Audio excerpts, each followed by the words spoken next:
Ladies and gentlemen, brothers, sisters, friends, comrades on YouTube, to my beautiful family and the love of my life. She's working hard, man. She's got some swimming lessons that she's doing.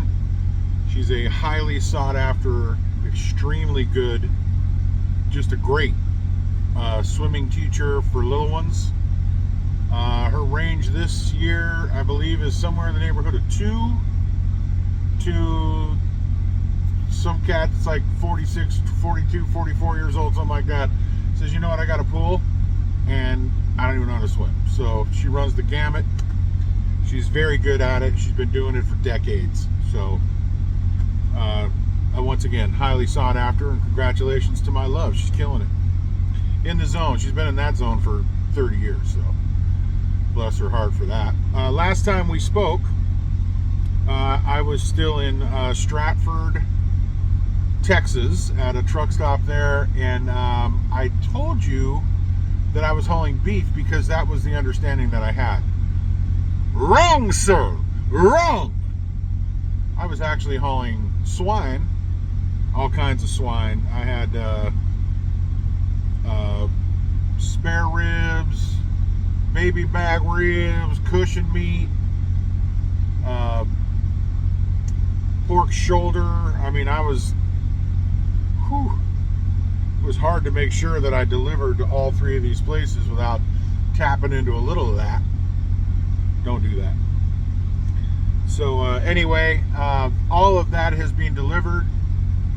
I didn't get that load. I was supposed to get the load, from what I was told, on the 17th. As I said last video, I got there. They said no, the 18th. Turned out to be the 19th. So I was at that truck stop for better than 57 hours. And finally got loaded and was able to get down the road.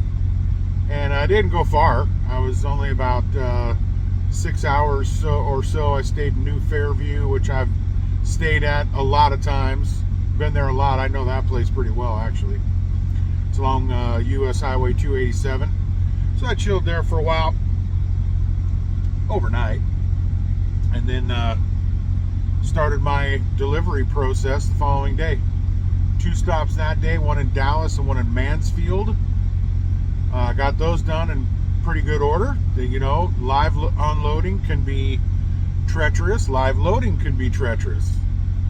More on that in a moment. And spent the night in Houston, less than 10 miles from my last delivery. Worked out great. In and out in pretty short order. They could have done better, but still wasn't that bad. Then I had to really get on it and get over to this load because I was told that the last time that they load is 2 p.m. Now, I got here at about 10 till 2 and my load wasn't ready. In other words, it wasn't even put together. The order wasn't even put together to put on the truck. It's supposed to go to a Walmart distribution center in Grandview, Washington. And it wasn't even ready. So now here it is 4:30 in the afternoon and it's still not ready. So there you go with the live load thing. You know, you get a reefer trailer on, it's a lot of live loads. It's a lot of live loads. I would say 95.9% of what I do, maybe even more than that, is live loading.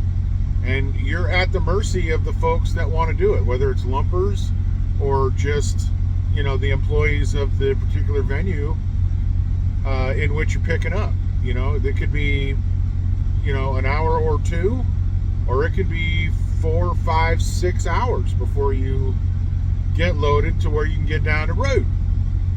So here I sit and wait for that, you know, and I'm not real pleased about it, but there's nothing I can do about it.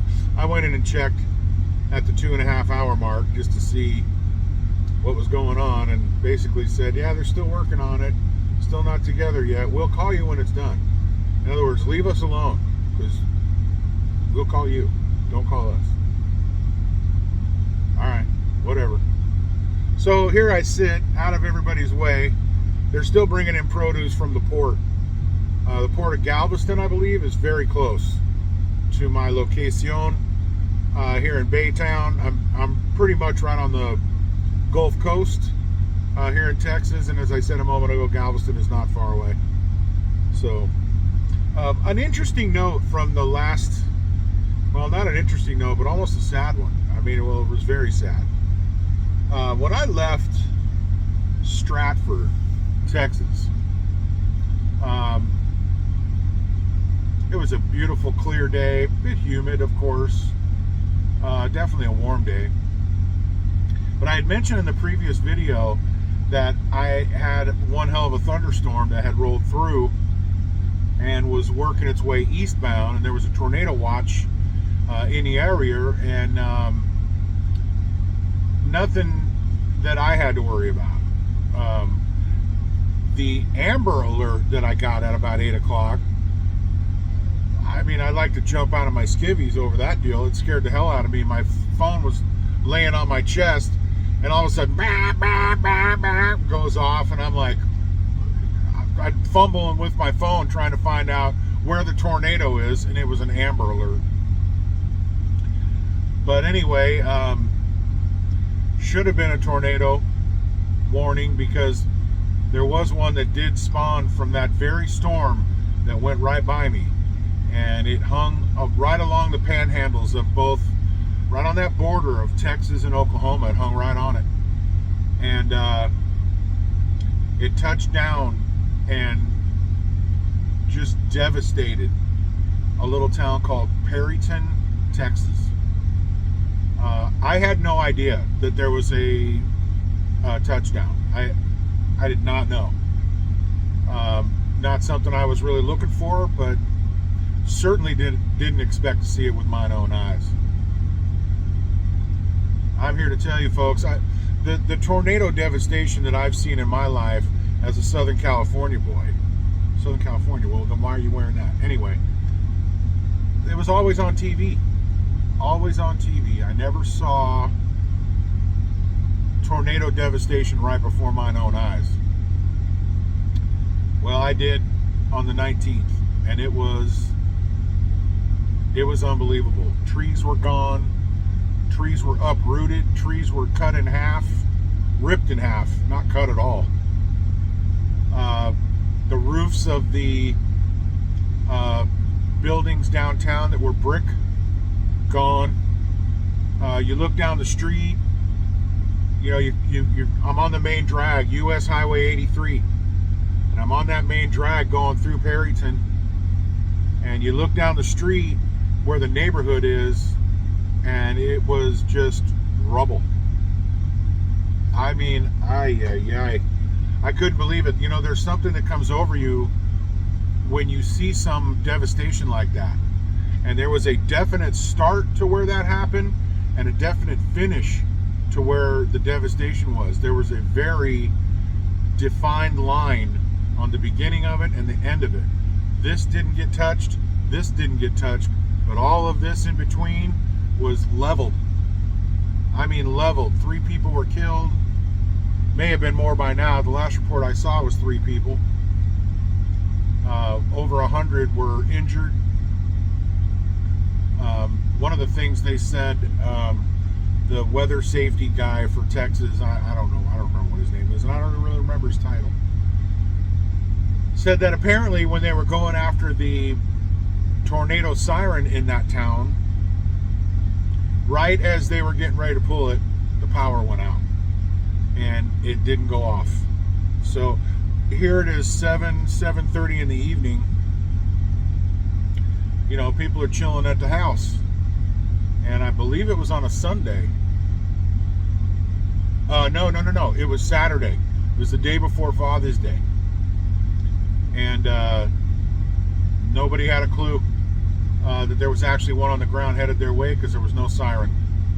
Well, they found out the hard way, unfortunately. Just devastating, folks. I could not believe it. I'm telling you, it was a sight not to behold, but it was a reality check for a brother, let me tell you. I'm a Southern California boy. There's no tornadoes there, and if there is one there, it's probably mistaken for some other thing. You know, very rare occurrence in Southern California. You know, I'm from the northern edge of LA County, right up against Kern County in the high desert. It just doesn't happen. We have updrafts, but nothing like what I saw. Nothing.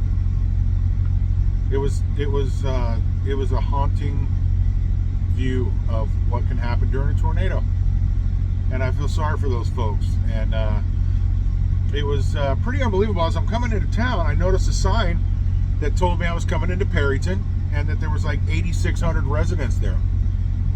And just past that sign was state trooper. You know, you expect that. And then as I'm coming up to the first intersection in town, I saw like 8 or 9 troopers set up there, and I'm going, damn, for less than 10,000 people, there sure is a lot of law enforcement in this town. And then that's when I started to see the devastation and realized, okay, now I see why they're all here. Unbelievable. There were a lot of charitable folks coming in to try and help everybody. People serving food. I respectfully declined mine. I didn't have a problem. I'm just passing through. I didn't deal with this, so pay mine forward, won't you please?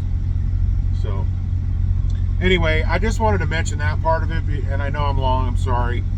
I hope you can hang in there and handle it. But that thunderstorm that came by me was the cell that dropped a tornado in Perryton, Texas, which just broke me down. So anyway, moving along. Shout outs.